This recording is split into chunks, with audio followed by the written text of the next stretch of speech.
안녕하세요. 반갑습니다. 기능학만을 진료하고 연구하는 의사 닥터준호입니다. 오늘 알아볼 주제는 비타민C 메가도즈 주사 요법의 항암 치료의 원리와 효과, 그 외에 다른 비타민C의 효과들을 좀 정리해봤습니다. 좀 보기 쉽게 PPT로 정리를 했으니까 한번 좀 참조해 보시고요. 그 다음에 암 환자분들은 특히 이제 비타민C 고용량 요법 주사를 많이 맞는데 이게 어떻게 해서 효과가 있고 얼마나 효과가 있는지를 이 영상을 통해서 이해를 하게 되시면 도움이 많이 되실 것 같습니다. 병원을 하다 보니까 이제 많은 주사를 놓죠. 영양 주사를 많이 놓는데 눈에 띄게 보이는 주사 중에 하나가 바로 비타민C 메가도즈 주사입니다. 비타민C라고 하면 우리가 이제 항산화제라고 알고 있죠. 산화라고 하는 건 각종 염증과 통증과 이런 것들을 일으키는 거죠. 아토피나 습진이나 관절 통증이나 파킨슨이나 치매처럼 뇌 퇴행성 질환이나 이런 게 다 염증의 일환이죠. 혈관 질환도 그렇고 암도 염증입니다. 그거를 이제 없애주는 걸 우리가 이제 항산화라고 알고 있는데 사실 암세포에 작용할 때는 비타민C 메가도즈 주사는 5g, 10g 이렇게 주사하는 게 아니라 우리가 먹을 수 없는 도즈, 거의 60g, 70g, 80g 이렇게 고용량으로 주사를 하게 됩니다. 이렇게 고용량 메가도즈 주사를 하게 되면 정상세포와 암세포에 전혀 다른 작용을 하게 됩니다. 암세포에는 비타민C가 들어가면 산화 스트레스를 줘요. 그리고 정상세포에는 그냥 항산화 작용을 합니다. 산화 스트레스를 덜 주게 되고요. 그래서 정상세포는 보호하고 암세포는 제거하는 아주 착한 작용을 가지고 있는데 이것은 우리가 알고 있는 방사선 요법이나 항암 치료제 이런 것들과는 전혀 다른 작용이죠. 방사선이나 항암 요법 같은 경우는 정상세포도 타격을 해서 전체 면역을 떨어뜨리고 많은 부작용들을 얻게 됩니다. 그와 반대로 이렇게 안전한 작용을 하는 거죠. 그래서 주사를 통해서 암세포를 억제할 수도 있고 그 외에도 몸은 더 건강하게 면역을 올릴 수 있는 그런 두 가지 효과를 같이 볼 수 있는 게 바로 고용량 비타민C 주사입니다. 그리고 꼭 반드시 암 환자에만 맞을 수 있는 건 아니고 일반 분들도 고용량 비타민C 주사를 많이 놓습니다. 그런 경우는 각종 감염 질환, 염증 질환, 자가 면역 이럴 때 이제 비타민C 주사를 많이 놓습니다. 몸에 있는 각종 균들도 없애는 효과가 있고 몸 안에 산소를 굉장히 풍부하게 산소 포화도를 높여주는 역할을 해요. 산소가 풍부해지면 정상세포들은 굉장히 활발하게 ATP를 생성하게 되고 암세포들은 산소가 풍부한 환경에서는 살아남을 수가 없거든요. 이런 원리를 통해서 암과 각종 균 감염 그래서 이렇게 고용량 주사를 맞을 때는 일반 비타민C를 먹을 때랑은 다른 암세포에 산화 스트레스를 준다는 거, 암세포를 괴롭힌다는 거. 자, 그러면 어떻게 괴롭히냐? 비타민C가 몸에 들어가면 여러분들 과산화수소 아시죠? 과산화수소는 우리가 소독할 때 많이 쓰고 살균 할 때 많이 쓰죠. 그 과산화수소가 발생이 돼요. 비타민C가 고용량으로 몸에 들어오게 되면. 과산화수소가 발생이 되면 우리 몸에서 굉장히 많은 산소를 만들어낼 준비가 된 겁니다. 그래서 얘가 암세포 내에는 그 이가철이라는 게 있어요. 그 이가철과 결합을 해가지고 강한 산화 스트레스인 OH-기, 그러니까 수산기를 만듭니다. 그래서 수산기를 만들면 암세포가 이것을 가지고 자기가 스스로 글루타치온 같은 항산화 성분을 만들어서 그걸 대응을 해야 되는데 그걸 대응을 하지 못해서 사멸해버리는 그런 원리로 고용량 비타민C 요법을 하게 됩니다. 그래서 원래 암 치료할 때는 한 일주일에 2번 내지 3번 못해도 1번 정도는 고용량 비타민C 주사를 병행을 하게 되죠. 그래서 이런 수산화기를 활용해가지고 생성해서 암세포를 죽이는 작용이 방사선 항암 치료와 동일한 원리입니다. 방사선으로 활성산소를 주는 거, 그래서 암세포를 깨뜨리는 거. 근데 비타민C를 줘도 활성산소를 암세포한테 줘서 암세포가 살지 못하게 하죠.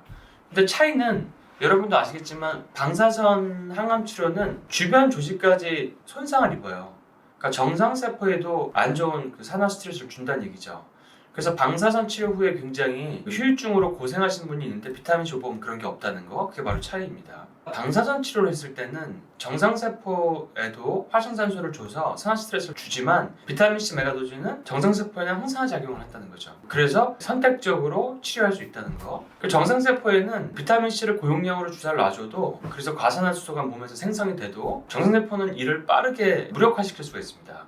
암세포와는 달리요. 정상세포 안에는 암세포랑 비교했을 때 이가철이 적기 때문에 수산기가 생성이 되지 않아요. 그리고 항산화 작용이 발동해서 항암 치료 중에 정상세포를 보호해서 항암 치료의 부작용을 완화시켜주는 그런 작용을 합니다. 자, 저널에서 가져온 건데 비타민C 메가도주의 항암 그 효과를 한번 그래프로 그려본 겁니다.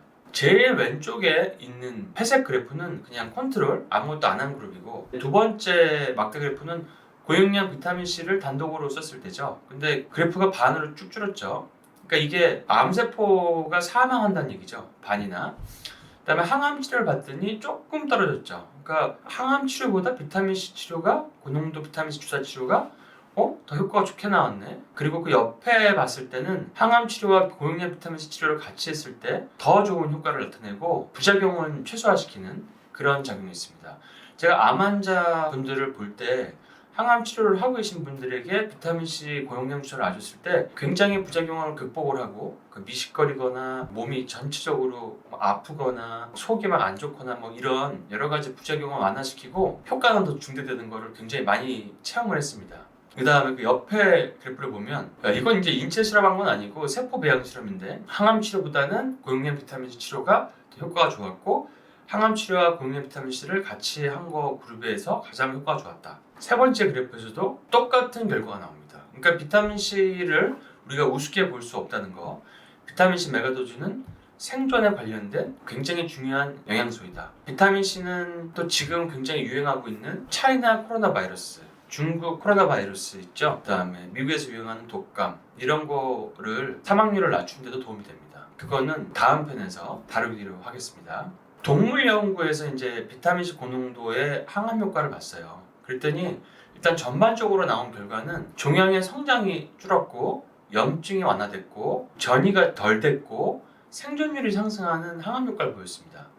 이것은 사람에게도 마찬가지입니다. 그러니까 경구로 1g, 2g 이렇게, 아니면 비타500 이런 거를 먹었을 때 말고 바울 톨러런스, 그러니까 설사가 나기 직전까지 용량까지 이제 용량 올린 거죠. 올려가지고 치료를 했을 때 염증이 많거나 암이 있거나 그러면은 10g을 넘어서 15g 이렇게 18g 이렇게 먹어도 설사가 안 나오는 분이 있거든요. 그런 경우는 몸에서 비타민C를 더 요구하는 신호라고 볼 수 있습니다. 그래서 경구에서 메가도주를 했을 때 쥐나 기니피그를 보면은 피부에 생기는 흑색종, 멜라노마, 림프종, 유방암, 직장암, 간암 등이 종양이 줄고 전이도 줄고 이렇게 됐습니다. 그 다음에 비타민C를 혈관 주사나 복강에다 직접 주사를 했을 때 쥐에게 실험을 하니까 결장암, 대장암, 난소암, 췌장암, 폐암, 그 다음에 교화종. 교화종이라는 건 가장 악성 성질이 큰 뇌에 생기는 종양이죠. 그 다음에 간암, 전립선암, 직장암들의 효과가 있었고, 연구 결과에 따르면 종양의 성장 하락, 전이 하락, 생존율은 상승, 암세포를 괴롭히는 산화물질의 생성, 이런 것들이 됐습니다. 그 다음에 혈관 주사 요법과 복강 투여 플러스 항암 치료를 쥐와 기니피그에게 하니까 췌장암, 육종 뼈나 연부조직, 근육 이런 지방에 생기는 암이고요. 백혈병, 흑색종, 림프종, 난소암 등에서 마찬가지로 종양의 성장 하락, 생존율 상승, 정상세포 보호, 백혈구 감소 완화, 체중 감소 완화, 복수 증상 완화, 간독성, 신장 독성 완화. 이거는 항암제 독성이죠. 심장 근육에 문제가 생기는 거 완화. 지질 산화 완화. 그러니까 지방들이 산화되는 거죠. 지질 산화가 이제 혈관을 막기도 하고, 백내장 같은 걸 일으킬 수도 있죠. 이런 효과가 있었고, 복강내 비타민C 주사와 방사선을 같이 쥐에게 했을 때 췌장암이 좋아지고, 종양이 줄고, 전이도 줄고, 생존율은 늘어나고, 정상세포를 보호하고 이런 효과들이 나왔습니다. 그러니까 굉장히 안전하면서도 암에 도움이 되는 그런 영양소라고 볼 수 있습니다. 그 다음에 진행하는 암들에서도 실험을 했습니다. 그 진행하는 암, 굉장히 빠르게 진행을 하는 암 환자 중에서도 이제 암이 2기, 1기 이런데도 그냥 가만히 그냥 있는 분들이 계시고요. 그게 굉장히 빠르게 성장하는 암들은 굉장히 색깔이 어두워 보이고 미세 석회화도 보이고 굉장히 변연이 경계가 불균형하죠. 균일하지 않고 삐죽삐죽 나와 있고 이런 딱 봤을 때 얘가 강력한 암이구나 하는 소견을 MRI나 초음파에서 볼 수가 있는데, 메가도주 경구 비타민C를 고용량으로 했을 때는 그 진행하면서도 삶의 질이 향상이 되고, 그러니까 암 환자들이 굉장히 힘든데 그래도 좀 편안하고 좀 덜 아프고 잠도 더 잘 자고 이런 심리적으로도 안정이 되고 이런 삶의 질이 상승이 되고 마약성 진통제 상해 감소되고 생존율이 올라가고 이런 효과가 있습니다. 근데 여기서 주의할 거는 경구 비타민C를 메가도즈가 아니라 굉장히 저용량으로 먹게 되면 오히려 암들을 더 성장시킬 수도 있는 위험 요소가 있기 때문에 그 부분은 주의를 하셔야 됩니다. 그래서 암 환자분들은 경구로 드시게 될 때는 설사나기 직전 용량까지 올려서 복용을 하고, 가장 안전한 거는 그런 상태에서 비타민C 주사를 간헐적으로 맞는 게 가장 좋은 방법입니다.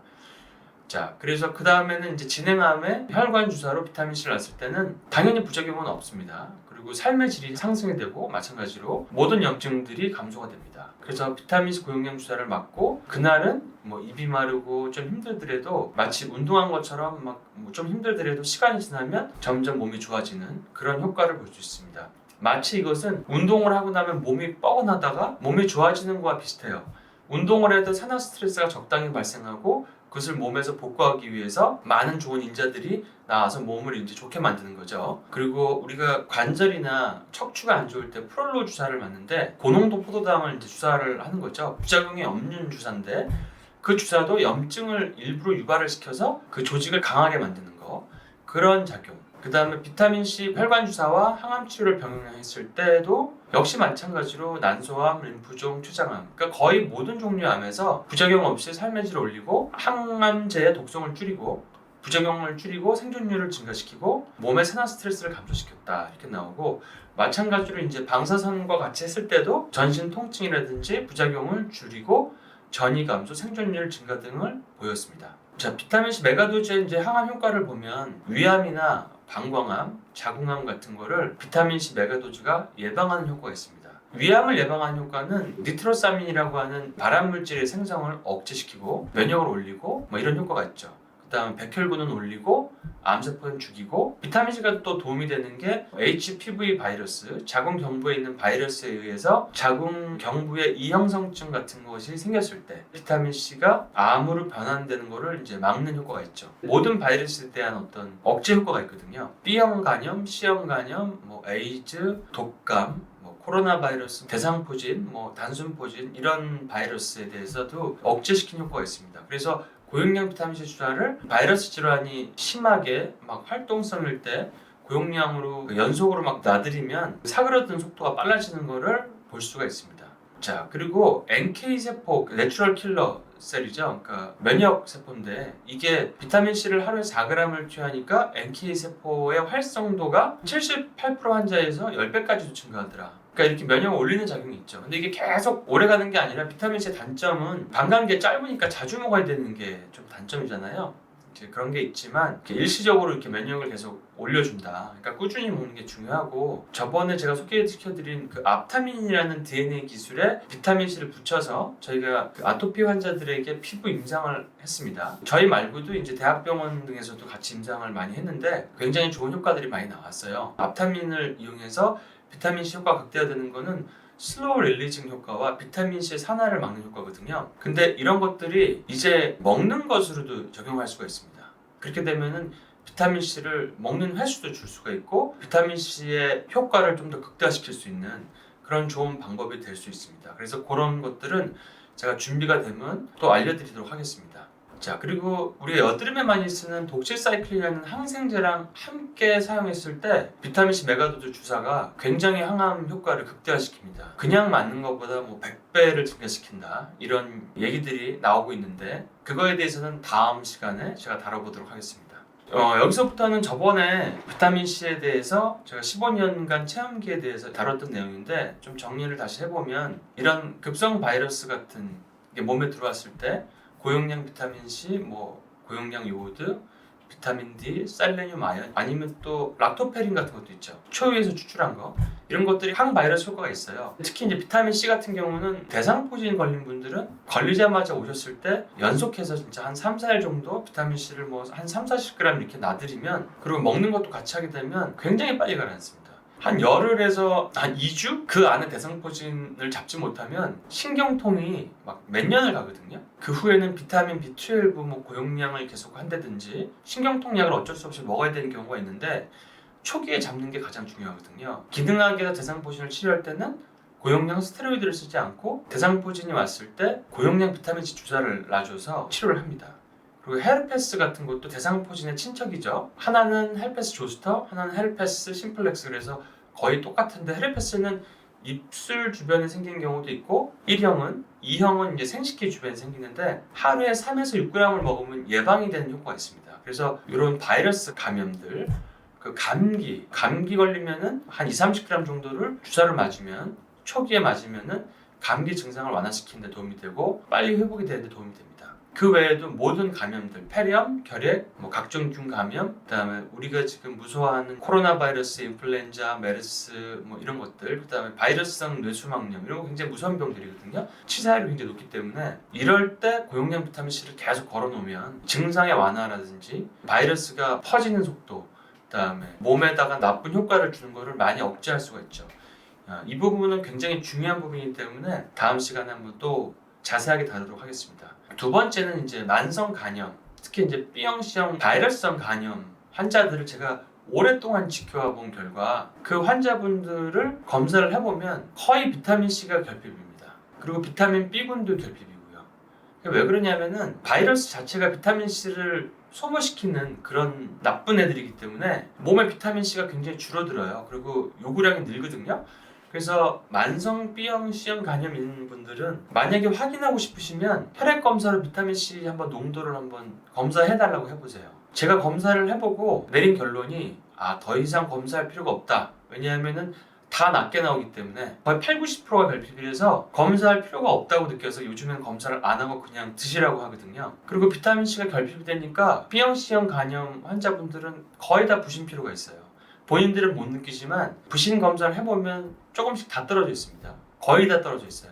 그게 공통점입니다. 이거는 이제 제가 임상에서 직접 오랜 시간 동안 검사를 해보고 알게 된 그런 내용들이니까 참조하시고요. 그리고 우리가 간을 해독할 때 간의 1단계 해독은 비타민 B군, 미네랄, 항산화 이런 것들이고 항산화제 2단계 대사는 황이라든지 글루타치온 이런 것들이죠. 밀크시슬이나 알파리포산이나 NAC나 이런 것들이 전부 다 2단계 해독에 쓰이는 것들이죠. 근데 2단계 해독보다는 1단계 해독 쪽에서 비타민 C가 많이 감소가 되게 됩니다.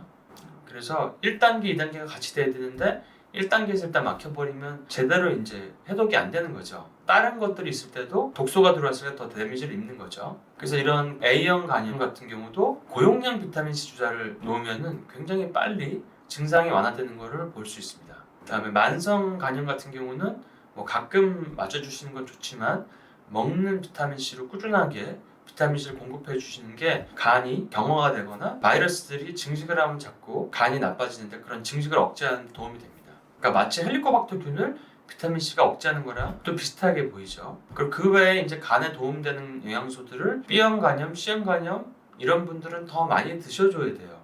그러니까 셀레늄, 비타민 C, 비타민 E, 시리마린, 알파리포산, 아세틸시스테인, 에나세틸시스테인 이런 거. 그 다음에 탄수화물을 많이 먹거나 술을 드시면 안 좋겠죠. 당뇨 합병증을 예방하는 데도 많이 도움이 되는데 당뇨발이 있거나 당뇨 때문에 순환이 안 돼서 발이 차거나 손발이 차거나 아니면 눈에 자꾸 백내장이 재발하거나 이런 분들이 고용량 비타민 C를 먹고 탄수화물을 줄이면 망막이나 혈관이나 또 혈관이 좋아지면 가장 미세한 혈관들이 많은 신장이 좋아지기 때문에 단백뇨도 많이 줄어듭니다. 또 혈액순환도 잘 되고 혈당 조절도 잘 되고 그래서 이런 부분도 이제 굉장히 중요한 부분이니까 잘 숙지를 하시고요. 사실 당뇨는 가장 안 좋은 병이죠. 모든 만병의 근원이기 때문에 당뇨가 있으신 분들은 비타민C를 하루에 거의 풀 도즈로 드시는 게 좋다. 그다음에 비타민C랑 마그네슘을 같이 먹으면 스트레스가 많이 완화가 되죠. 고용량 비타민C랑 마그네슘만 가지고도 스트레스를 이겨내는 능력이 매우 강해집니다. 그래서 심하지 않은 경도 부신피로 같은 경우는 고용량 비타민C와 마그네슘, 요오드 이런 것만 드시고도 회복이 되시는 분들이 많이 있어요. 그리고 평상시에 활동량이 많거나 신경을 많이 쓰거나 두뇌를 많이 쓰거나 이런 분들에게 굉장히 필요하죠. 우리가 활력을 내게 하고 끈기 있게 지구력 있게 하게 하고 추진력 이런 것들이 이제 우리 몸의 신경 전달 물질 중에 하나인 도파민에서 나오는데 도파민이 고갈된 분들이 굉장히 많거든요. 그러니까 도파민 고갈은 현대인들이 생각을 쉬지 않고 계속 하게 되는 그런 환경이 있습니다. 그러니까 치열한 사회적인 경쟁 그게 어렸을 때 학생 때부터 시작이 되고 성인이 돼서도 취업 문제들 어떤 경제적인 문제들 굉장히 빨리 나가는 시대에 발맞추기 위해서 굉장히 많은 아이디어와 생각을 쉬지 않고 하고 늦은 시간까지 생각을 계속 하시는 분들 이런 분들이 이제 도파민이 번아웃 돼버려요. 도파민이 번아웃이 되어버리면 막 책을 10분 정도만 봐도 지쳐버리고 막 생각을 하다가도 더 이상 못하겠고 이런 증상이 오거든요. 근데 그런 도파민을 도와주는 게 이제 비타민C와 마그네슘이고, 도파민은 아드레날린, 그러니까 아드레날린이라는 제목의 영화도 있죠. 그러니까 아드레날린은 진짜 말 그대로 힘을 뿜뿜 나게 하는 건데, 그런 게 안 나시는 분들이 이제 카페인을 많이 찾는다든지 어떤 뭐 마카라든지 뭐 이런 에너지를 막 나게 하는 거를 막 자꾸 너무 많이 먹고 이런 경우가 있거든요. 뭐 바카스라든지. 근데 도파민이 아드레날린으로 전환될 때 꼭 필요한 게 이제 비타민C가 필요하죠. 그러니까 굉장히 비타민C는 중요한 영양소다. 그리고 비타민C와 마그네슘 같은 경우는 그 지방을 세포의 그 에너지를 만드는 미토콘드리아, TCA 사이클, ATP를 생성하는 세포 안에 있는 미토콘드리아 공장으로 먹은 지방을 에너지원으로 쓰게 하는데 필요한 게 카르니틴이죠. 카르니틴 대사에도 또 필요한 코팩터입니다. 자, 그리고 알러지 같은 경우에도, 알러지는 전신 피부에 염증이 있는 거기 때문에 일단 잠을 못 자거나 음식을 염증 있는 걸 많이 먹는다거나 아니면 정신적으로 스트레스를 받는다거나 너무 과로를 하게 되면 이렇게 피부에 습진이나 뭐 건선 비슷하게 이렇게 막 올라오시는 분들 있잖아요. 그런 분들은 비타민C가 상처도 회복시켜주고 피부 장벽도 복구시켜주고 뭐 이런 효과들을 하는데, 그것들이 이제 많이 감소했다고 보시면 되는 거죠. 그러니까 비타민C를 고용량으로 먹어서 그런 몸의 염증을 완화시키는데 또 상처를 회복하는데 도움을 줘야 됩니다. 위에 상처가 나도 비타민C가 필요하고, 피부에 상처가 나도 필요하고, 아토피가 있을 때 뭐 긁으면 피가 날 수도 있고, 아토피 자체를 상처라고 볼 수도 있죠. 피부의 염증. 그래서 아토피를 가지고 계신 분들은 비타민C를 고용량으로 많이 먹고, 또 주사를 고용량으로 맞으면 더 좋은 효과를 낼 수 있습니다. 30g, 50g 이렇게까지요.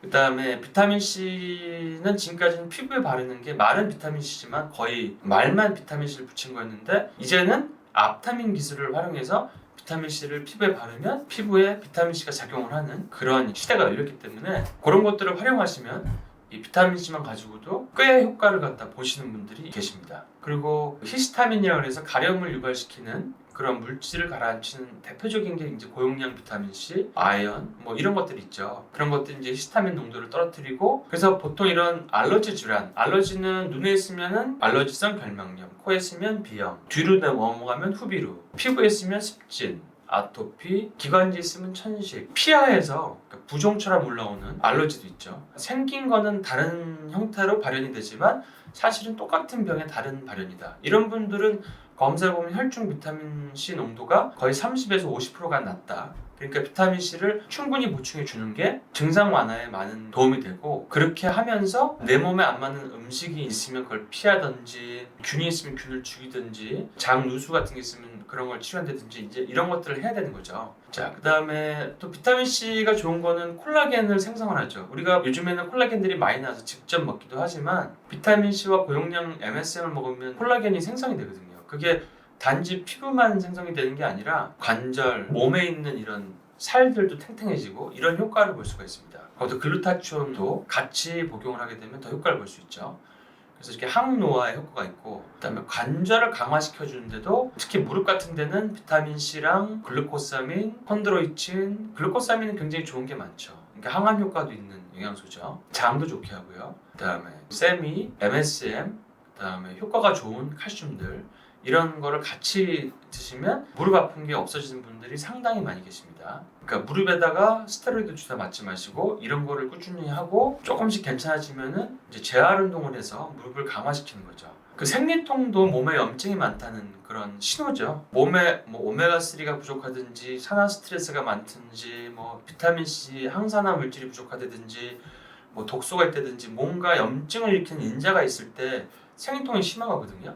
어떤 균이 있어도 통증이 심해지고, 근데 그런 생리통을 고용량 비타민 주사를 맞고 그냥 많이 완화가 되시는 분들이 있어요. 그러니까 그런 것도 참조해 주시고요. 그 다음에 비타민C를 먹으면 일단 철분 흡수가 잘 되죠. 철분이 계속 낮은 분들은 비타민C를 철분제랑 같이 드시고, 또 우리가 면역을 올리는 데 중요한 락토페린을 같이 드시면 빈혈이 굉장히 많이 올라간다. 이런 것도 참조해 주시면 좋겠고요. 그다음에 비타민C 자체가 콜레스테롤의 산화를 방지하기 때문에 혈관 질환을 많이 예방해주죠. 항산화제가 몸에 충분하면 콜레스테롤 수치가 좀 높아도 염증이 없기 때문에 혈관 질환의 예방에 굉장히 도움이 돼서 저는 제 건강을 위해서 계속 먹고 있는 거죠. 그 다음에 HDL 수치는 증가시키고 LDL은 감소시키고 이런 효과도 있습니다. 콜레스테롤에 대한 것도 사실은 미신이 굉장히 많은데 그거는 다음 시간에 한번 다뤄보도록 하겠습니다. 콜레스테롤에 대한 어떤 공포감 이런 게 굉장히 많은데 실제로 사실 좀 약간 통계 조작이 많이 있거든요. 자, 그래서 비타민C는 평상시에 혈관 질환이나 몸의 어떤 해독 능력이라든지 관절이나 뼈를 튼튼하게 한다든지 피부를 좋게 한다든지 면역을 올린다든지 이럴 때는 평상시에 이제 메가도즈를 그냥 먹어주시면 좋고요. 그 다음에 암을 치료하거나 급성 바이러스 질환이라든지 차이나 코로나 바이러스라든지 그러니까 중국 코로나 바이러스 독감이라든지 독감은 거의 2년에 한 번씩은 돌잖아요. 그런 거라든지 아니면 감기라든지 이런 게 걸렸을 때는 빨리 이거를 해결하고 싶다 그러시면은 비타민C는 정맥주사로 맞는 게 좋습니다. 그래서 그냥 매일 마셔도 돼요. 30g, 50g, 60g 이렇게 매일 마셔서 초기에 바이러스가 증식하는 걸 억제시키는 게 굉장히 좋은 방법입니다.